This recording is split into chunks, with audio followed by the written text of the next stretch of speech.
¿Qué tal, amigos? Bienvenidos a su podcast, porque este podcast es de todos ustedes, Al Toro por los Cuernos con Luis Montes de Oca, un espacio abierto para historias de vida, del ámbito empresarial, del ámbito deportivo, el ámbito político, artístico, personas como tú y como yo, de la sociedad en general, que tengamos algo que contar.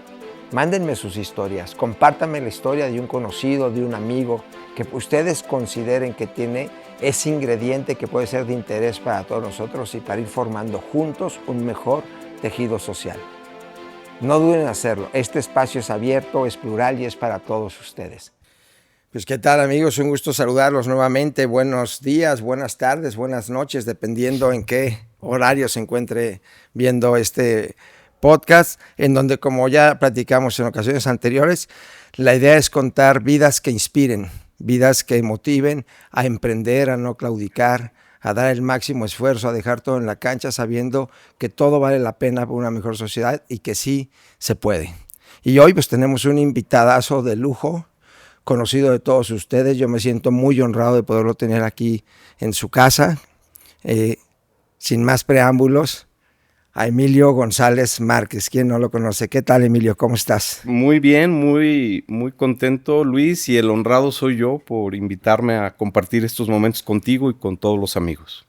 Pues metámonos de lleno, Emilio, una plática relajada, de amigos, en confianza, en donde podamos conocer un poco más de ti, un poco más de lo que ha sido tu vida pública y también, ¿por qué no?, un poquito de tu niñez, un poco de tu vida privada, tus motivaciones, que puedan ser de inspiración para otros, que puedan ser. Yo he pensado que esto sea principalmente para los jóvenes, para las generaciones que vienen, que puedan ver en vidas que vamos un poquito más adelante, inspiración y ejemplo para su caminar, ¿no? Platícanos un poco, Emilio. Tú naces en Guadalajara. No. ¿Dónde naces? ¿Cómo fue tu niñez? ¿Cómo es entonces que llegas a Guadalajara? Platícanos un poquito de esa parte que la gente no conoce de ti. Mi familia es de Lagos de Moreno, nacimos en Lagos de Moreno. Ok, jalisciense. Sí, alteños, y somos una familia numerosa, somos 14 hermanos. Y algo que tenía mi papá, pues era campesino y luego fue porcicultor, era gente que trabajaba y vivía, mantenía a la familia con mucho esfuerzo en épocas complicadas, pero él decía que si algo tenía que darnos era educación, estudios. Entonces, mi hermano mayor, cuando en Lagos solo había hasta prepa, ahora hay muchas universidades, pero en ese entonces pues, solo había hasta prepa. Entonces, a mi hermano mayor, Bernardo, lo manda mi papá a estudiar acá a la UDG. Mi hermana siguiente, Ofelia, ella quiso estudiar algo que era en León, Guanajuato. Al tiempo mi papá me decía, es que entre los estudios de Bernardo, que era la casa de asistencia, porque pues la UDG, y lo de mi hermana en Guanajuato, en León, dice, se me iba la mitad de lo que ganaba. Entonces decidió jugársela, vendió lo poco que tenía y buscó primero un colegio acá en Guadalajara donde nos pudieran recibir con beca, con una especie de beca, ¿no? Porque ¿cómo pagas colegiatura de tantos? Y encontró en el Anáhuac Chapalita con los salesianos, buscó una casa por ahí, se la jugó, te digo, vendió todo. Y el Anáhuac Chapalita es el que está todavía ahí en Niño Obrero. Sí, pero eran las orillas de Guadalajara. Te estoy hablando del 69. La calle Niño Obrero llegaba hasta ahí a San Juan Bosco. Ese de nos vemos en la salida para darte un tiro era en esa esquina, porque después de eso ya no había nada. ¿Qué esperanzas que estuviera Lázaro Cárdenas como está ahora? No existía nada de eso. 1 de agosto del 69.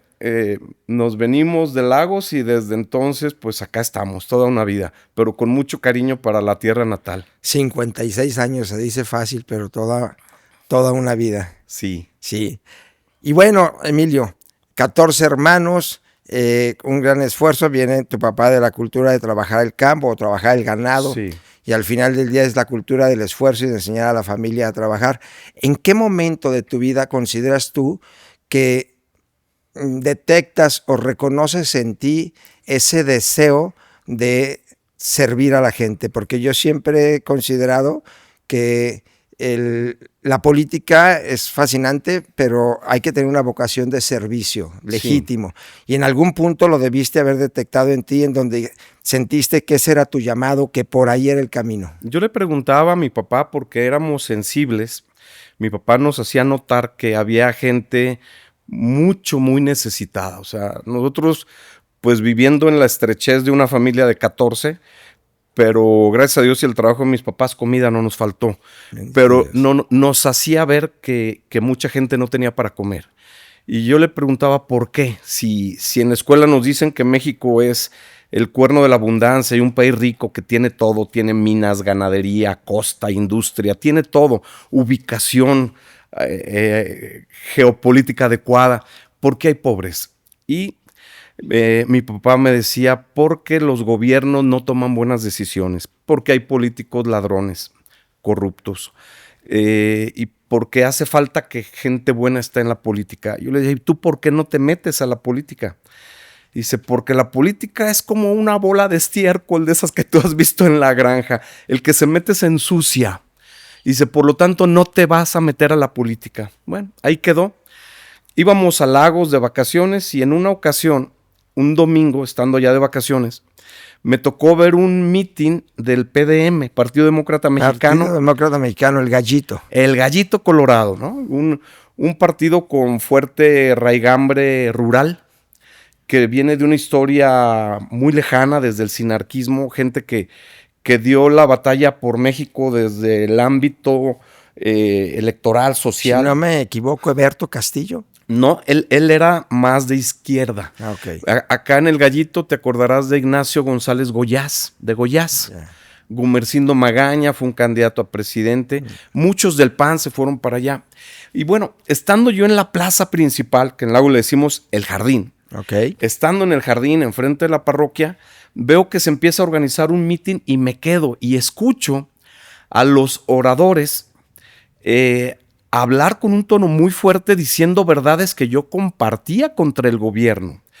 Pero no solo contra el gobierno, diciéndole a la gente, a ver, si tú sigues apático, olvídate que las cosas van a mejorar, no va a mejorar nada, tú tienes que participar. Ser participativo por la ciudad. Y ahí empecé, y te digo que fui desarrollando un método propio. Ahora me doy cuenta, en ese entonces, pues claro que no, tenía 20 años. Y yo decía, primero, el primer paso para mejorar algo, Luis, es quejarse. Si tú no te quejas, es que ni siquiera te has dado cuenta de que algo está mal o de que puedes mejorarlo. Entonces, primero hay que quejarse, y para quejarse se necesita valentía. De inteligencia no sé si mucha o poca o nada, porque luego pero por pronto valor sí. Quejarse contra un poderoso puede resultar contraproducente. 20 años ahí me decías, quiere decir, ya te habías venido a Guadalajara, a la Nahua Garibaldi, a los 20 años en una visita de fin de semana, quiero suponer, ¿sí? a la tierra natal, pero ya ahí ya estudiabas tú la facultad. Yo estaba en la UDG. Ya en la facultad. Sí, en Contaduría Pública. Es cuando escuchas este meeting, es cuando escuchas este mensaje y te prende o despierta en ti algo. Digo, yo tengo que meterme, yo tengo que hacer algo. Me acerqué con la gente de Lagos, del PDM, que todos son mis primos. Sigue siendo pequeño, ha crecido mucho, pero sigue siendo lugar de gente conocida. Le dije, oye, me quiero meter al PDM. Y le llama al presidente estatal del PDM. Y eso fue un sábado domingo. El martes yo ya estaba en junta y como pues era joven y casi no había jóvenes. Y bienvenido. Directo al comité estatal. Me invitaron al comité estatal del PDM el primer día que llegué. Y ahí empecé. Fui candidato en el 85. Esto ya fue como el 81. En el 85 fui candidato y mi propósito era pasar del 2% de la votación al 4% de la votación. Duplicar el porcentaje. ¿Qué te quiero decir con esto? Nunca me propuse ser gobernante. Nunca sabía que era muy difícil ganarle al PRI. Sabías que no ibas a ganar, pero querías incrementar ese nivel de participación. Y que cada vez estuviera más cerca. Que cada vez estuviera más cerca el momento de hacer un cambio en México. Entonces, soy de la generación que entró a trabajar en la política a sabiendas de que no ibas a llegar, que tenías que seguir estudiando porque estaba estudiando. Me casé muy joven, tuve hijo, mi primer hijo nació estando en la facultad para el baile de graduación con Imelda, mi esposa, y fue embarazada, era mi compañera de la escuela, embarazada del segundo. O sea, ¿qué te quiero decir? Que había que ir a la escuela, luego a trabajar, luego al partido. Y los fines de semana, pues era, invéntate juegos en la carretera porque vamos a ir a dar una charla a Autlán de Navarro, ¿no? Entonces, el día de descanso familiar es, vénganse, vamos a Autlán y en la carretera vamos inventando juegos con los hijos para que sea ese su momento familiar. Fueron épocas difíciles, pero valió la pena.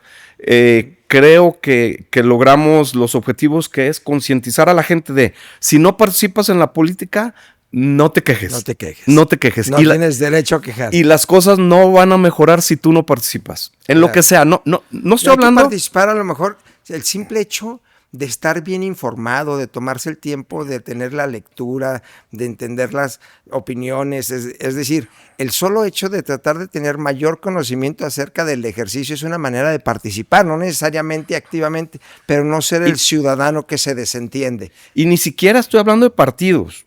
No. Ahorita nosotros con un grupo de amigos estamos formando gente en comunidades para despertarles la inquietud y que participen. ¿Cuál es la política principal en tu comunidad? Oye, ¿qué problema hay en tu comunidad? Y problema que te afecta, bueno, pues ¿por qué no te juntas con los demás y hacen algo? Empezar por tu entorno más cercano. Sí. ¿Te gusta lo sindical? Pues excelente, lo empresarial, lo estudiantil, lo que sea. Lo que no se vale es ser indiferente ante los problemas tuyos y de los otros, pensando que alguien va a venir a resolvértelos. Sí.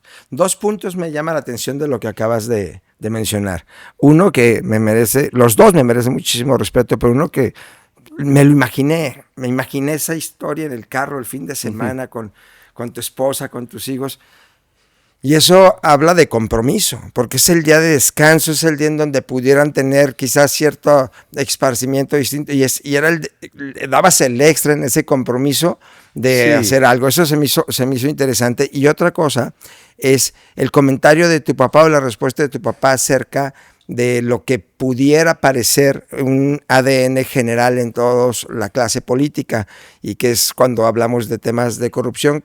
Yo siempre he dicho que no puede generalizarse, y creo que un ejemplo, y esto lo digo de verdad, y creo que nadie puede debatir, si de algún exgobernador o de algún político con los cartas credenciales que tú lograste en tu trayectoria y todo, no se habla en ningún sentido negativo en esa parte. Yo me inclino y puedo decir, al menos con mucha conciencia, de 2. Emilio González Márquez, Alberto Cárdenas Jiménez. Yo una vez te observé en un restaurante llegar y vi cómo te saludaba la gente, pero muchos años después. Otra vez te vi en un hotel también llegar y vi cómo te saludaba. O sea, eso habla también de cómo en un hotel a una conferencia o algo, sí. Okay. No. Si era una conferencia, y no era hotel, era creo la Expo Guadalajara. Había un evento ahora que pasaron las campañas que te invitó, me imagino, Paco Ramírez. Sí. Mira, Paco Ramírez Acuña también es una persona honorable, lo conozco a su familia, gente intachable. Pero te puedo decir algo. Si la gente buena no se mete a la política, prevalecerá la gente mala en la política. Y tú dirás, ¿y eso a mí qué? No, es que tiene muchísimo impacto. Si las decisiones dejamos que las tomen personas que tienen intereses que no son en bienestar tuyo, nos va mal. Porque entonces van a ver por ellos, por sus grupos, por sus partidos, no por la gente. Yo tengo una definición. Participar en política es ayudar a la gente. Y no hay un lugar donde puedas ayudar a más personas que desde un cargo público. Por eso la invitación es, gente buena, métanse a la política. Y desplacemos a los malos. Sí, ese es el alcance de buenas acciones haciendo política. Y aún así construyamos instituciones que obliguen que el bueno se porte bien, porque tentaciones hay. Sí, no, siempre han dicho, el poder desgasta, pero también corrompe.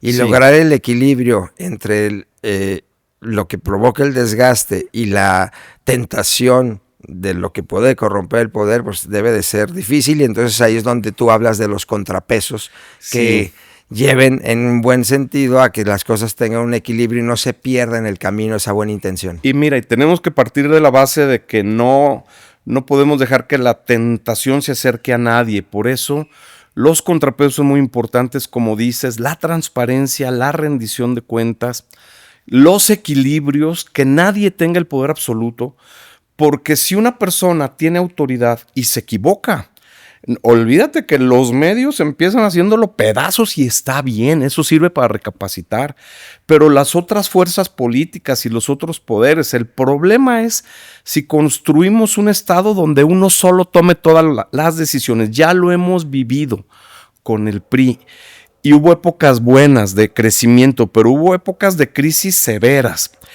Y el fruto de esas crisis severas es que tuvieron que ceder ante una posición valiente y culta, que eran el PAN y la gente de izquierda que se agrupó en distintos partidos, al final en el PRD, y se lograron construir instituciones como, por ejemplo, Luis, un Banco de México autónomo. Ya no puede el presidente decidir sobre cuánto papel, moneda se emite, que eso generaba la inflación. Una inflación desmedida. Ahora estás hablando de un 4.5% de inflación que ya quisieran países más desarrollados. Eso está bien, no permitamos que se desmantele. ¿Y eso cómo se logra? Me tocó ser diputado cuando lo del... Eso quería preguntar. Cuando lo del FOBAPROA. Entonces, el PRI y el gobierno nos decían, tenemos que rescatar el sistema de pagos, tenemos que rescatar el ahorro de toda la gente, porque si los bancos truenan, esto es un caos tremendo. Decíamos, sí, pero ¿qué nos garantiza que no vuelve a suceder? Y el PAN dijo, votamos, sí, pero tienes que dar la autonomía del Banco de México, que un presidente no pueda cambiar todos los integrantes del Banco de México. Para que un presidente tenga voz, sí, a través de un consejero, pero no tiene mayoría. Entonces, los nombramientos de los consejeros del Banco de México no se hacen en un solo momento. Eso es peligrosísimo, como lo está pasando en lo judicial. Peligrosísimo. Se van haciendo a lo largo de sexenios. Entonces, nunca nadie tiene autoridad. Ningún presidente que tenga el consenso total. No puede mandarle al Banco de México. No le puede mandar al Banco de México. Si desmantelamos eso, vamos a regresar las inflaciones del 120% anual que a ti y a mí nos empobrecieron. Cada sexenio. Sí, señor. Que ahora, afortunadamente, no lo hemos visto. Esperemos que... Esa es la clave. Esperemos que siga... Que no cambien la ley del Banco de México. Esperemos que siga así y sin dar banderas ni dar méritos a nadie. Esperemos que siga así porque hoy ya no lo hemos visto y eso... también hay que reconocerlo, es producto precisamente de lo que se hizo y se legisló, no ahora, años atrás. Es que no todo estaba mal. Es lo que generó esa autonomía a la que tú refieres. Mira, yo estaba muy ilusionado con López Obrador, porque decía, viene alguien con sensibilidad popular, viene alguien de izquierda, viene alguien que dice que va a sacudir el árbol de la corrupción. Eso es bueno. ¿Quién se puede quejar de todo eso? El problema es cuando dicen una cosa y hacen otra cosa. No todo lo anterior estaba mal. Había cosas buenas que mejorar. Todo es mejorable. No todo lo que se hace está bien. Mucho de lo que se hace está bien. Entonces, tenemos que empezar de dejar de satanizar al que piensa diferente. Y ese es un mensaje para el partido en el gobierno. Morena vive de dividir, de generar mis enemigos, mis detractores. ¿Cuándo habías oído tú un presidente que dijera eso?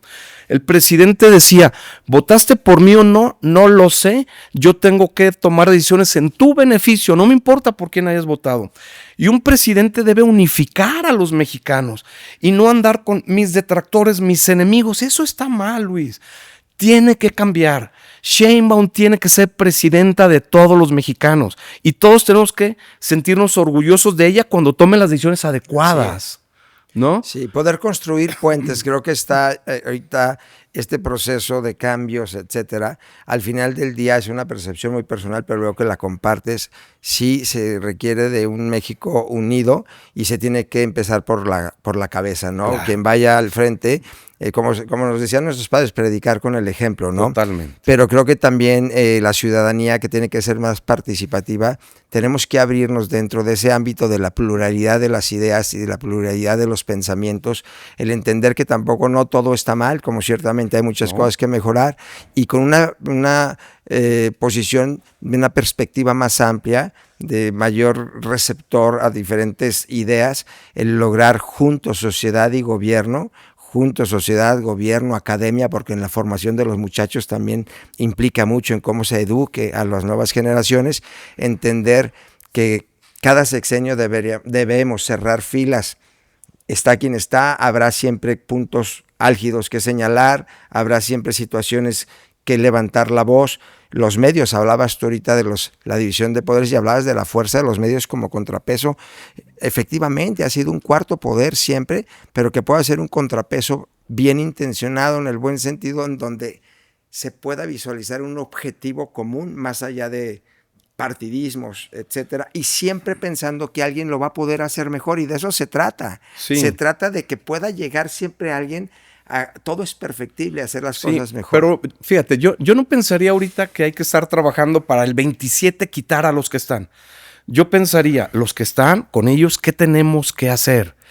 Y te digo mis puntos. Primero, hay que criticar lo que está mal. Segundo, hay que proponer algo y argumentar. Tercero, en el debate hay que generar consensos.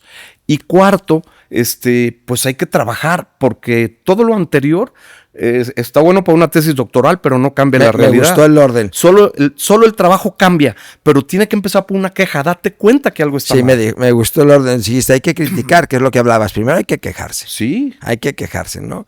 Después, pues, propon algo distinto. Sí. Y si tiene más o menos idea, haz el consenso suficiente con las diferentes fuerzas para entonces, pues, hagámoslo juntos, ¿no? Y se trabaja. Te pongo un ejemplo. Las becas, el programa social que tanto sostiene Morena, ¿está bien o está mal? Es que no es así blanco o negro, ¿no? Está bien que la gente que ha trabajado y que no le alcanza se le ayude, por supuesto. Llámale como quieras llamar, solidaridad, subsidiariedad, generosidad, caridad cristiana, como quieras. Hay que hacerlo, y qué bueno que se está haciendo. Oye, ¿y al que tiene dinero hay que darle la beca? No. A él no hay que darle la beca. Y ese dinero hay que destinarlo a algo que estos gobiernos han olvidado. Han olvidado que es la gente la que genera riqueza y bienestar, y que por lo tanto no hay dinero mejor invertido que el que se hace en la mejora de la gente. Y eso, el primer paso siempre será la educación, la formación de capital humano. Y la verdad es muy triste ver cómo cada vez más hay menos recursos para formación, investigación científica, desarrollo tecnológico. Si no invertimos en eso, vamos a ser los obreros de Estados Unidos, y queremos ser los socios y en algunas ocasiones los jefes en empresas globales. Pero eso no se va a dar si las decisiones se toman con un perfil no de ayuda a la gente, sino electoral. Tú y yo conocemos gente que recibe beca, que la beca le sirve para pagar una parte de la comida en un restaurante, en una ocasión en un restaurante caro. O sea, sí, no está te bien. Refieres a que no la necesita. No debe ser universal. Yo sé que hay un estudio sobre eso. El ingreso básico universal es un tema que está a debate en el mundo. Yo creo que está adelantado, que no estamos en posición de hacer eso, que hay que ayudar a quien lo necesita. Sin embargo, te escucho y coincido mucho contigo, pero creo que es lo mismo, es la madurez de la ciudadanía, en donde también puede haber esa capacidad de reconocer no la necesito, porque luego también podemos ver formados para recibir la pensión y recibir la ayuda, personas que en definitiva no la necesitan bajo el argumento de que es para todos, ¿no? Entonces, podría la ciudadanía en algunos casos estar cayendo en el doble discurso. Por un lado digo, no es justo que se la den a los que no la necesitan, pero si soy yo, sí voy y me formo y lo retiro del cajero. Hay gente que lo retira y la dona, eso está bien. Y yo te digo algo, yo tengo 64 años, a los 65 voy a ir y la voy a retirar, porque además es dinero de mis impuestos, porque toda la vida he pagado impuestos, y sí, lo pienso donar, ¿sí? Pero yo no tendré objeción en que sea selectivo y que digan, a ver... Que no fuera universal. No debe ser universal, no estamos en condiciones para ser universal. Mira, ¿qué le falta a México? Ya dijimos, 1, formación de capital humano, apostarle a la gente, necesitamos invertir más en eso. 2, generación de energía. Ya nadie habla de nearshoring, ¿por qué? Porque no tenemos electricidad. México no tiene electricidad suficiente para traer fábricas que los gringos quieren traer de China a México. Voy a decir, ¿y a dónde la conectamos?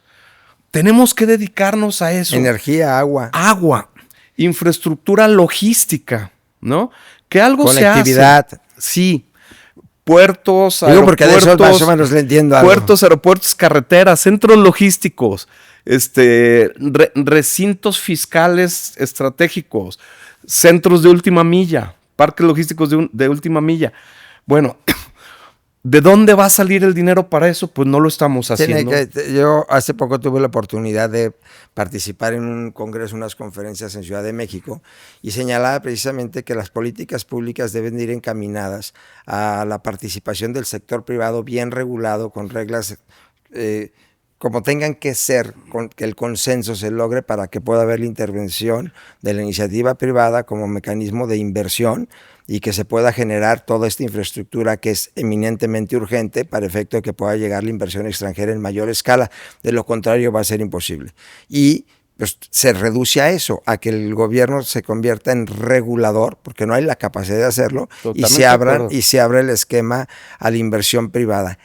Yo espero y confío, creo que hay matices que dejan ver que hay una visión un tanto distinta en ese sentido y que puede ir encaminada a una apertura mayor de inversión al sector privado. Confiemos que así sea por el bien de nuestro país. Porque los gobiernos aquí en China son malos administradores.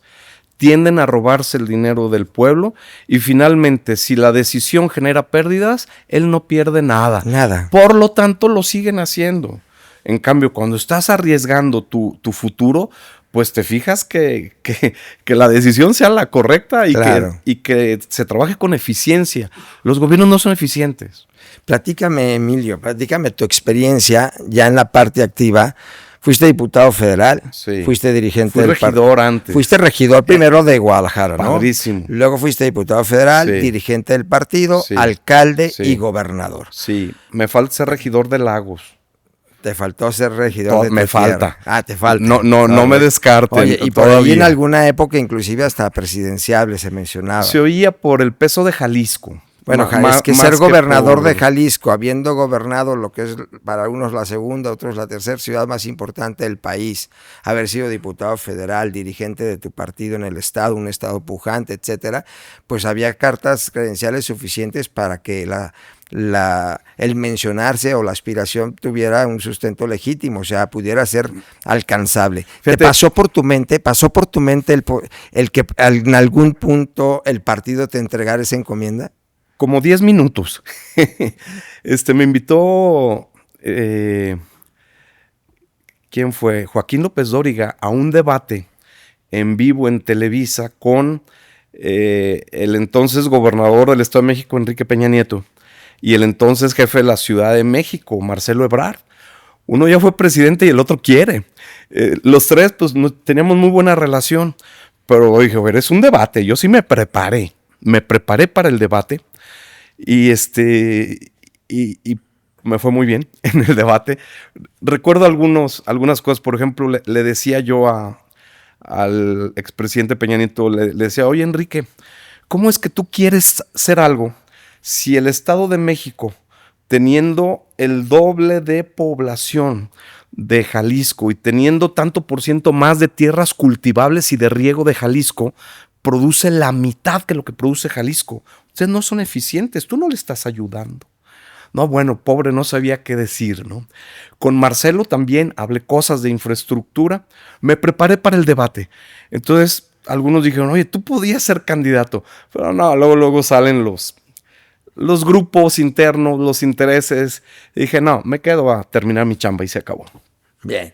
Oye, y en tu paso por Guadalajara y Jalisco, son prácticamente 9 años de continuidad. Sí. En estos 9 años, gobernando en la zona metropolitana y luego todo el estado y la cercanía con la gente, etcétera, las satisfacciones grandes, que supongo son muchas, pero aquella anecdotaria, aquella que recuerdes, aquellos logros o cosas que al día de hoy prevalezcan, que sientas una enorme satisfacción, que imagino, te repito, no nos alcanzaría el tiempo, debe haber más, porque pues al final del día son 9 años de trabajo, y también aquello que te causó cierta tristeza, cierto malestar, cierto dolor, cierto lo que sea, porque así es la vida no es plana, la vida tiene subidas, tiene bajadas, en la vida pues tenemos momentos en que pues podemos sentir una enorme alegría, una enorme satisfacción y a veces no sentirla y es válido. Platícanos un poquito esos 2 matices en tus 9 años de ejercicio. Mira, como me vaya acordando, pero sí te quiero decir que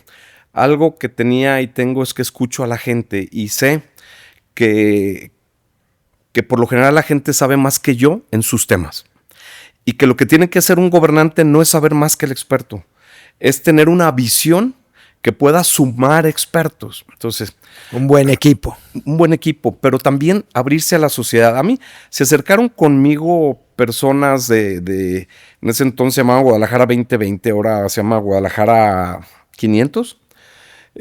No conoció, es un grupo. Pepe Palacios, Rocío Herrera, Tomás López Miranda, y me dicen, Emilio, tienes que conocer un proyecto, por ejemplo.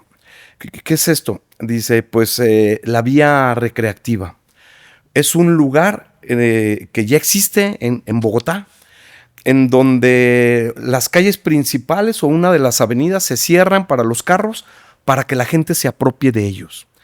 Le digo, me gusta, sí, solo sí, empezamos con aquello que divide Guadalajara, nuestro lema, de la calzada, para allá, de la calzada para acá. ¿Qué nos puede unificar? ¿Hidalgo República o Vallarta Juárez Javier Mina? Me gusta más Vallarta Juárez Javier Mina, está más arbolado, hay más parques. Y era unir el oriente con el poniente, sí, históricamente dividido. Entonces le dije, sí, si empezamos este domingo y esa tiene que ser la primera. No, tenemos que hacer estudios, hagan los estudios. Esa es la que yo quiero. Hicieron los estudios y dijeron, sí, Vallarta Juárez Javier Mina. Y ese día empezamos y pues con todo el nervio, un buen amigo mío escribió un editorial ese día. Todavía cuando lo veo lo saludo y le digo, ¿qué hubo?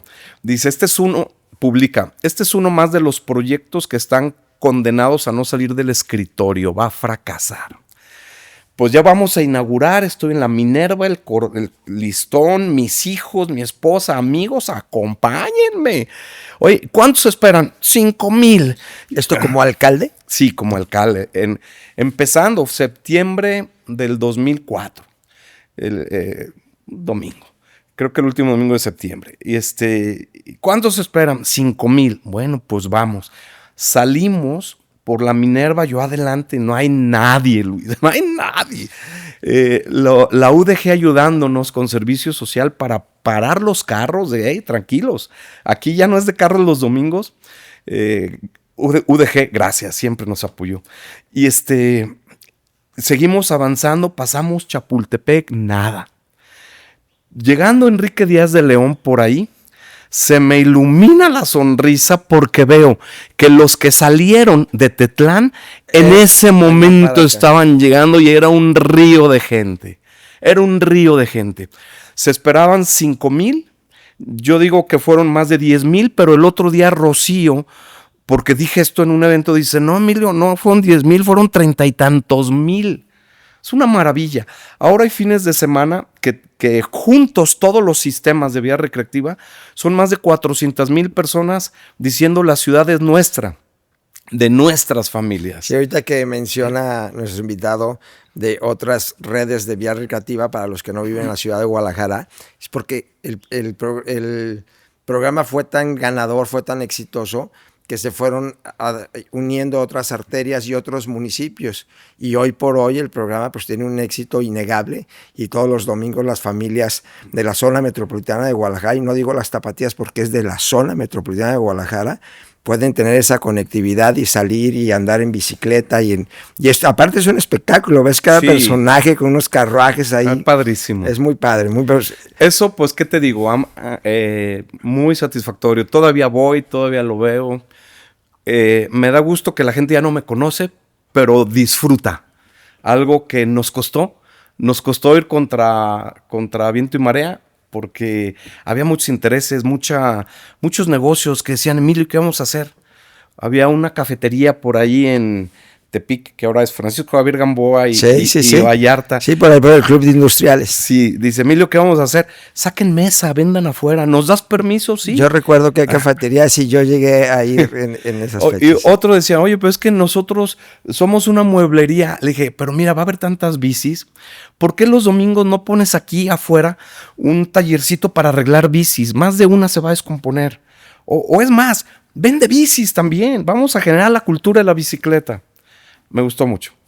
Qué padre. No, pues no se olvida de las cosas que te dejaron mucha satisfacción. Y ahora platícanos un poquito del otro lado. Déjate digo algo. Tu paso por el Congreso. Quisiera antes, no vayamos a terminar sin tu paso por el Congreso, porque creo que es una experiencia completamente distinta a lo local, el estar allá en otro ámbito que es el legislativo. Mira, déjame te digo muy rápido, cuando me dicen, ¿qué te gustó más en el gobierno en ambos? Le dije, mira, yo le he apostado mucho a la educación y construimos muchos institutos y ayudamos a las universidades, pero ya había universidades. Construimos hospitales, pero ya había hospitales. Construimos carreteras, pero había carreteras. ¿Qué crees que no había? No limpiábamos el agua que utilizábamos. Y eso es una satisfacción de que le batallamos 6 años para poner, si quieres, la primera piedra. Con Calderón, construir las 2 grandes plantas de tratamiento que Alfaro creció, porque la necesidad está creciendo, para limpiar el agua de Guadalajara. O sea, era una vergüenza que todo lo que utilizábamos o iba a dar a la presa del Ahogado o iba a dar al río Santiago, una cantidad de agua que nosotros contaminando, que no es posible. Pues hicimos eso como 500 años. Pero con nosotros empezamos a limpiar el agua. No te digo que hicimos todo, pero no solo en Guadalajara, en 100 municipios construimos plantas de tratamiento. 100 municipios de 125. Eran 124, ahora 125. Pues estás hablando del 80%. Pero ahora te digo que nos faltó.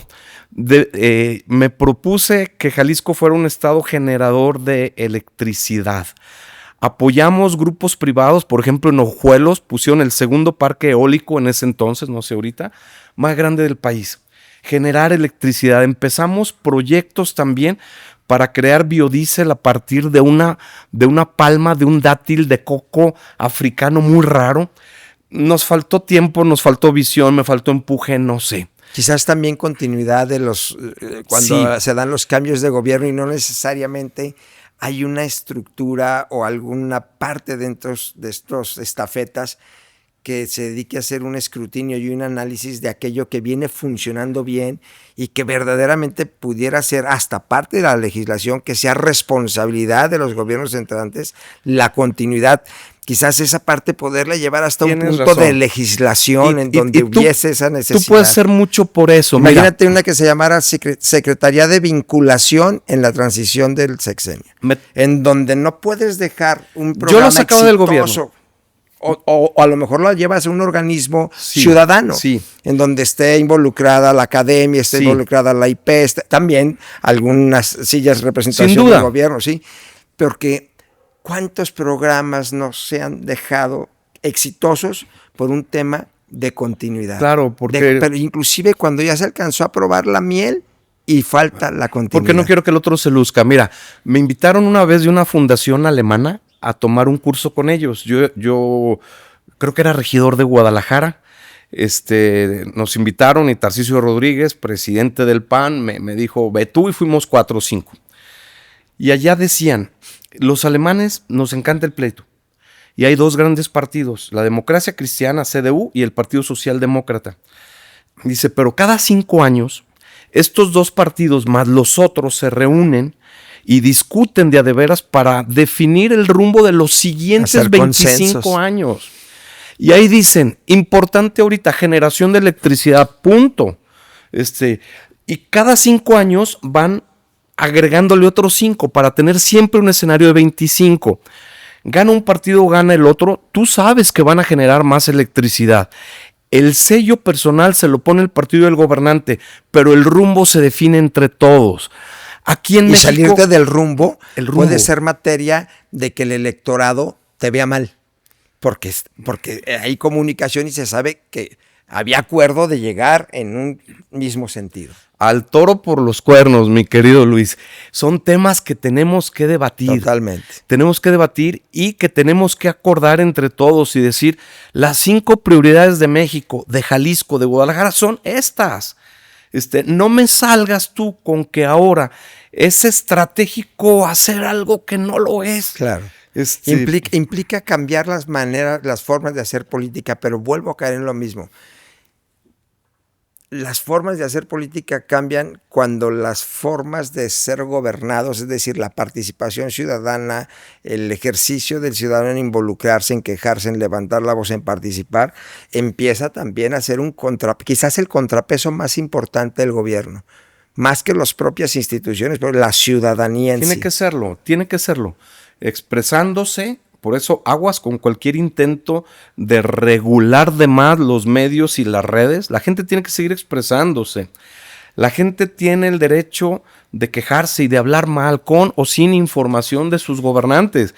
Y el gobernante está obligado a pechugar, porque el gobernante es servidor. Se nos olvida. Sí, servidor público. Servidor antes que nada. Te platico algo que me gustó. Bueno, terminamos el periférico en Guadalajara 50 años después. Ya no pudimos hacerlo en la misma circunferencia. No, porque ya estaba bien construido todo. Así, sí. Y al final del día hoy tiene un gran uso y hoy es uno de los grandes motores. El nuevo periférico oriente, que fue del sexenio contigo, hoy es la parte en donde se está instalando toda la industria nueva que viene hoy en la parte que comunica el Salto con Tonalá. Sin esta arteria sería imposible. Lo que sucedió hoy en Lázaro Cárdenas y el nuevo periférico oriente, todo ese detonante industrial, fuentes de empleo formales, con prestaciones bien pagadas, sin ese nuevo periférico sería imposible. Oye, hicimos un montón de cosas. A ver, el puente Matute-Remus está hermoso. Pero bueno, es un puente, ¿no? El circuito Vallarta, Lázaro Cárdenas. Estamos hablando solo de Guadalajara, pero te podría hablar de cada región. Pero déjame decirte que no pude hacer. Mi propósito fue, y fue desde un lema de campaña y es algo que sostengo. La preocupación principal de la gente es, estando la seguridad más o menos, es que el dinero alcance. Si la seguridad no está bien, orden. Sí, si la seguridad no está bien como ahorita, es la principal preocupación y acaba de salir una encuesta. El segundo es el dinero y el tercero siempre es salud. O medio ambiente o algún otro, educación y todo. Entonces, yo me propuse ayudarle a la gente a que ganara más dinero. Dice, caray, desde el gobierno, sí. ¿Cómo? Simplifica trámites, o sea, deja de ser un obstáculo. Atrae inversión, ayúdale a la gente que traiga dinero aquí, atrae inversión, genera infraestructura para eso. Capacita a la gente. En todo esto hicimos mucho. Pero hubo algo en lo que sí, la verdad, no nos medimos. Le tienes que ayudar a la gente que ponga un negocio. La gente, ¿cómo ponemos un negocio? Desde un puesto de tacos o comprar una olla de tamales, necesitas dinero. ¿Fojal nace contigo? No nace, pero sí crece. Fojal ya estaba. Y cuando invito a Gonzalo Jiménez y dice Gonzalo, oye, pues Fojal atiende alrededor de 1,500 proyectos productivos al año. ¿Qué te parece si ponemos 3,000? Le digo, mal. ¿Cómo? Le digo, ¿qué te parece si empezamos con 10,000? Y la meta al fin del sexenio van a ser 15,000. Tú imagínate en cada año estar apoyando 10,000 familias que están poniendo un taller, un negocio, una empresa, autoempleo que fuera. Platícanos desde adentro, ¿cómo se comportó esa cartera? Extraordinariamente bien. La gente sencilla te paga las deudas. Podrá dejar de comer, pero te paga la deuda. Aguas con el que ya tiene abogados. Esos van a ver la manera de no pagarte. Pero esto está orientado a la gente sencilla. Claro que teníamos programas para empresas constituidas. Puedo ser tu aval, te va a prestar Banobras o Nafinsa. Sí, era un esquema diferente. Pero es diferente. Pero en este esquema de las familias, de los microcréditos, ¿eran rangos de cuánto? No, mira, no te acuerdas. Ya no tengo presente los montos porque además son muchos años que ha cambiado el poder de compra, ¿no? Estábamos en esto. Pero sí fue un programa ganador, definitivamente. Y yo dije, a ver, ¿cómo hacemos para que el siguiente del partido que sea no lo quite? Porque evidentemente es un gran logro que le estamos ayudando a la gente. Quise hacer un banco social. No sé si conoces el Grameen Bank, si has oído de Mohamed Yunus, bancos que le prestaban $30 a las señoras en Pakistán para que compraran gallinas y con los huevos no se los comieran, los vendieran para que compraran más y más y más y pudieran hacerse un capital y entonces sí tener dinero para poder comer mejor. Es súper recomendable el Banco de los Pobres, se lo recomiendo. Si él fue Premio Nobel de Economía, Mohamed Yunus, el banco se llama Grameen Bank. Y dije, tenemos que hacer uno en México.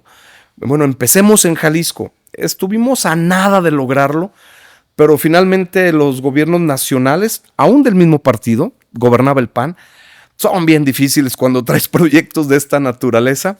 Y nos faltó. Cuando se toca la bolsa. No pudimos, pero México necesita un Grameen Bank. Jalisco necesita un banco de los pobres.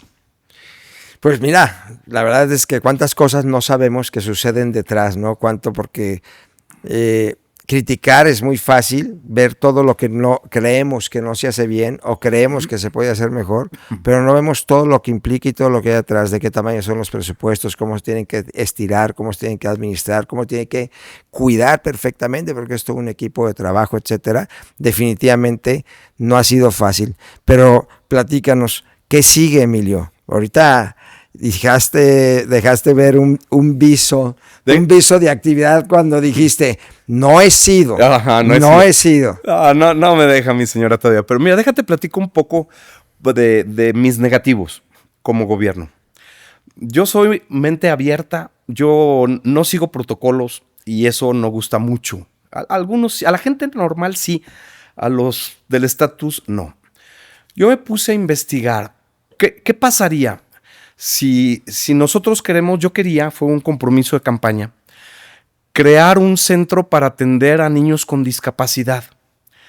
Y ya que ganamos la elección, me pongo a ver los números, me junto se llama Fernando de Teletón. Ok, sí, Landeros. Fernando Landeros. Le dijo, oye, ¿cuánta gente atiendes y cuánto cuesta? Pues cuesta tanto. Le dije, es que traigo este proyecto, voy a hacerte la competencia, voy a hacer un teletón del gobierno para ayudar a niños con discapacidad. Dice, ¿y se te hace muy inteligente? Le dije, pues claro que no, por eso estamos aquí. Le dije, si tú me mejoras esto, abrimos un segundo turno del teletón. Porque yo sé que el dinero manejado por particulares rinde más. Bueno. Y es la suma de esfuerzos, el trabajo en equipo, ¿no? Y abrimos el segundo turno de teletón. Como yo lo abrí, en cuanto salí, el siguiente gobierno lo quitó. Hazme el favor, Luis, hazme el favor. Pero mi mentalidad era esa. Una pregunta, perdona el paréntesis. Sí. ¿Por qué, a lo mejor tú me puedes responder esto, por qué históricamente, bueno, a veces lo vemos, a veces no, pero en la mayoría de los casos, y eso es como las reglas no escritas, el que se va hace mucho respeto por el que llega y a guardar silencio? ¿Por qué no se valdría dar una entrevista, dar una declaración, decir, ¿cómo es posible? Me acabo de enterar que se quitaron el segundo turno del Teletón cuando era un logro, cuando presupuestalmente se puede, alcanza, hay mucho beneficio social en ello. A ver, yo alcé no la hay voz, menoscabo en la tesorería, en el presupuesto. ¿Por qué el expresidente, el exgobernador, el exalcalde, por qué esa histórica, no todos los casos, reitero, honradas excepciones, pero esa histórica manera de proceder como regla de oro no escrita, pero que así se respeta, de ya no decimos nada y a lo mejor tú me lo puedes responder? En la cultura política pensamos que el anterior era tonto y corrupto y por lo tanto hay que hacer todo lo opuesto. Qué triste. Sí, porque hay cosas que sí funcionan. Claro. Mira, eso del Teletón, yo digo, ok, ahorita se va a levantar la sociedad. Nadie levantó la voz. Volvemos a lo mismo, no hay participación. Bueno, por eso te digo que es lo que sigue para mí. Ahorita las familias de la gente con Teletón van a hacer un plantón. Me encantaría haber ido, pero no podía yo convocarlo. Un plantón va a cerrar el centro para decir, oigan, ¿y nuestros hijos qué? En esa dinámica, empecé con un proyecto con organizaciones de la sociedad civil. Yo creo mucho en la estructura social, creo poco en los gobiernos. Por lo tanto, yo tenía que ser un gobierno que apoyara a la sociedad civil. ¿Y cuáles son mis prioridades?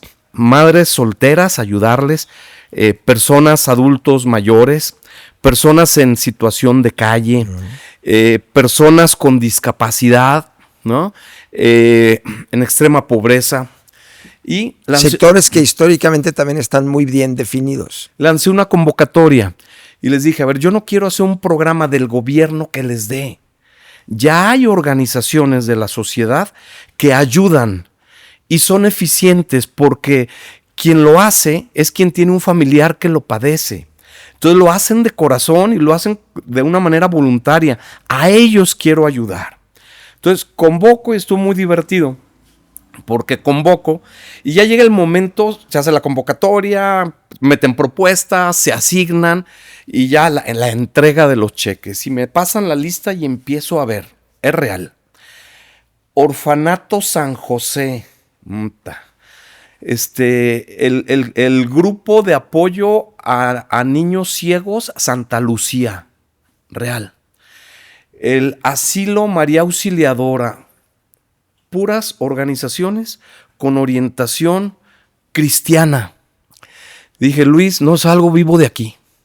La prensa me va a hacer pedazos porque este mocho le está dando dinero a la iglesia. Pero que además en ese punto la ayuda es ayuda y la necesidad es necesidad. Pero ¿sabes qué fue entonces, lo peor? Entonces no voy a ayudar a estos porque creen en esto, no voy a ayudar. La ayuda es ayuda y la necesidad es necesidad. Luis, pero me equivoqué. Me reí de ellos. Y ese fue mi gran error. Dije, ¿cómo me curo en salud? Y les digo, oigan, pues aquí traigo la lista de las organizaciones que vamos a apoyar. ¿Saben por qué no está el orfanato Carlos Marx? Y todos así, porque no existe. ¿Saben por qué no está el asilo Federico Engels?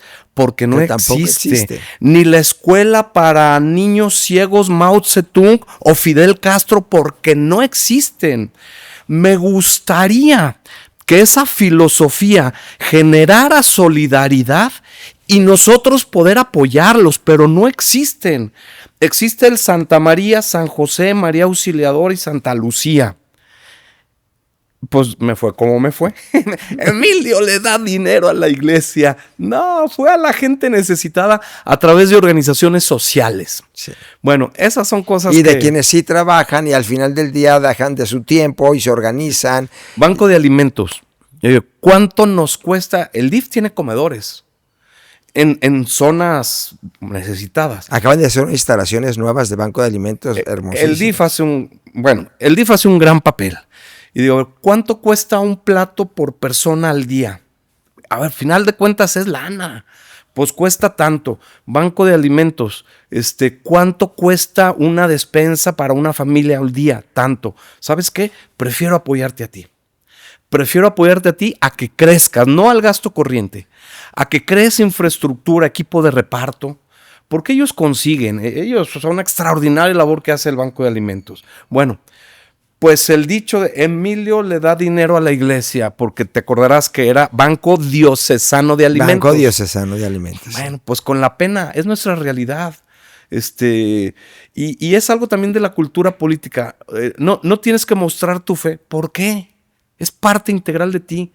Yo soy cristiano, soy católico, y a mí nunca me dio pena que me vieran yendo a un templo. Al contrario, ¿sabes qué estaba muy padre? Que me invitaban a hablar de otras denominaciones religiosas, y era todo un reto. Una vez me invitaron a la sinagoga judía. ¿De qué les hablas? O sea, me invitaron a hablar y le pedí a un amigo, a Jesús Hernández, me van a saludar.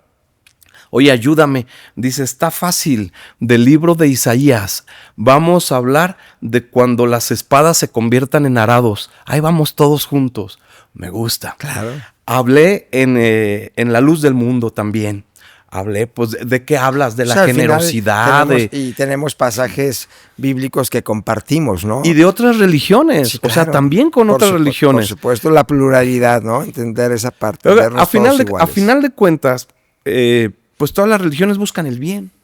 y buscan acercarte a un ser, a Dios. Supremo, a Dios. Supremo. En nuestro caso creemos en Dios. Tú veías ahorita para iniciar este Sí. podcast, yo no lo oculto, creo en Dios y me gusta depender de Dios, me gusta necesitar a Dios. Por eso te pedí antes de iniciar, ¿te importa si podemos orar? Y podías no decirlo, podías esconderlo, y decirlo tampoco me hace, simplemente es, cada quien tiene esa...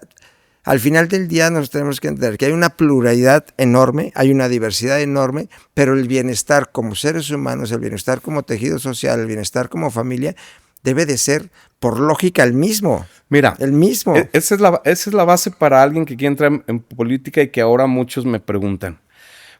Yo les respondo, tú cuando ves a una persona, ¿qué ves? ¿A quién estás viendo? ¿A un voto? ¿A alguien que te va a apoyar en tu equipo? ¿A alguien que te puede dar dinero? ¿A alguien que... ¿tú a quién ves? Tú decir, por mi fe, yo veo en el otro, sobre todo en el más pobre, a Jesucristo. Amén. Y por lo tanto, no puedo hacer otra cosa que tratar de ayudarle con mis incapacidades, con mis limitaciones, con mi falta de visión, con lo que tú quieras. Pero nunca nadie podrá decir que sin corazón. Estoy encantado de la plática, Emilio. Sé que te tienes que ir. No te Me preocupes. encantaría más adelante que pudieras regalarnos la oportunidad de continuar platicando. Creo que nos faltó muchísimo, pero me gustó muchísimo lo que escuché. Estoy seguro que a la gente que te va a oír también le habrás dejado demasiado. Y eso es lo que se trata, poder conocer más a las personas, lo que te decía en un principio, poder transmitir esa... Que en cada podcast pueda haber un mensaje también que lleve energía, esperanza, muestras de sí se puede. Como sociedad en conjunto podemos hacer mucho más, podemos clarificar la diversidad de ideas, podemos hacer consensos, pues todo lo que nos dijiste, os digo, al final del día, desde afuera se ve fácil, pero tú te metiste a las patas del caballo a tratar de hacer lo mejor que pudiste. Y hoy escucharlo ya años después y ver que se te nota satisfacción, y sí, te faltaron cosas, te faltó tiempo, pero la verdad, felicidades. Yo soy de las personas que piensa que no todos los políticos son malos, que no todos los políticos van por lo suyo, que hay mucha gente buena en todos los partidos, de todos los colores. Soy de los que sostiene que hay extraordinarios panistas, extraordinarios priistas, gente de izquierda extraordinaria, y aún en el partido, en el poder, hay gente genuina, legítima, con las mejores intenciones. Si podemos entender que de eso se trata, creo que los políticos serían los más ganadores. La ciudadanía por consecuencia, pero la misma clase política tendría grandes beneficios. Lo que platicaste de Alemania, qué ejemplazo. Dos polarizaciones completamente encontradas, pudiendo tener mesas de trabajo en conjunto en una visión de mediano plazo, y lo demás, las formas podrán cambiar, pero el objetivo no. Ahora mi comercial. Yo creo que México necesita refrescar liderazgos, que México necesita jóvenes participando en temas políticos. Yo ahora estoy trabajando con un grupo de amigos en una escuela de formación Instrumentos de Paz. ¿Qué hacemos? Reunimos gente en una comunidad, puede ser una parroquia, puede ser una colonia, puede ser una escuela, y decimos, oye, y tenemos talleres con ellos. Descubre en tu comunidad quién necesita ayuda. Se descubre, oye, ayúdalo. Eso es generosidad. Es lo primero que tenemos que formar en la gente. Y el entorno inmediato. Sí, generosidad. Ahora, ya le ayudaste, pero viste que no se resolvió el problema. No, es que tenemos que darnos la mano todos. Solidaridad, organicémonos. Luego, oye, pero ya viste que necesitamos de instituciones superiores. Sí, subsidiariedad. Necesitamos gente buena en universidades, en sindicatos, en cúpulas empresariales, por supuesto en gobierno, en todos lados necesitamos. ¿Y qué queremos formar? 3 cosas. Primero, el corazón. Vencer la indiferencia de la gente. Dejar de vernos el ombligo y el celular y darnos cuenta que hay gente que sufre. Segundo, formar la mente. Necesitamos gente capaz que ayude a generar respuestas. Tercero, formar las manos, que quiera hacerlo, formar la voluntad. Eso estoy haciendo, es lo mismo que he hecho en toda mi vida. No tienes que estar en el gobierno para ayudarle a la gente. Lo estamos haciendo, tiene otro impacto, por supuesto. Me reúno con grupos de 8 personas, de 15, de 20, son grupos pequeños. En el gobierno dabas un chiflido y reunías 400, ¿no? Claro. No, bueno, pues sí, es menos impacto, pero el camino es el mismo, seguimos haciendo lo mismo. Y lo de regidor, sí me encantaría ser regidor de Lagos, pero no tengo autorización de la jefa. Pues una vez más agradecerte y me quedo otra vez, cada vez que con tu intervención me quedo con la última, que no se pierda la sensibilidad, decías ahorita en estos grupos de formación, sigues trabajando por hacer cosas que trasciendan y decías como primer principio que no se pierda la sensibilidad de ayudar al otro. ¿Cuántas veces estamos tan ocupados, estamos tan distraídos? Hoy esta globalización tan tremenda en medios, los digitales, etcétera, que con una facilidad podemos estar viendo la noticia más trágica, la más trágica en la televisión y no nos causa el más mínimo dolor, el más mínimo apachurramiento de pecho y le cambiamos el canal con una facilidad. Es terrible, o sea, sí. Perder la sensibilidad, yo le llamo así, la sensibilidad por el dolor ajeno. Es decir, lo que no te está pasando en tu cuerpo, en tu vida, que te pueda causar dolor, ¿sí? Ajeno, el dolor ajeno lo puedes sentir.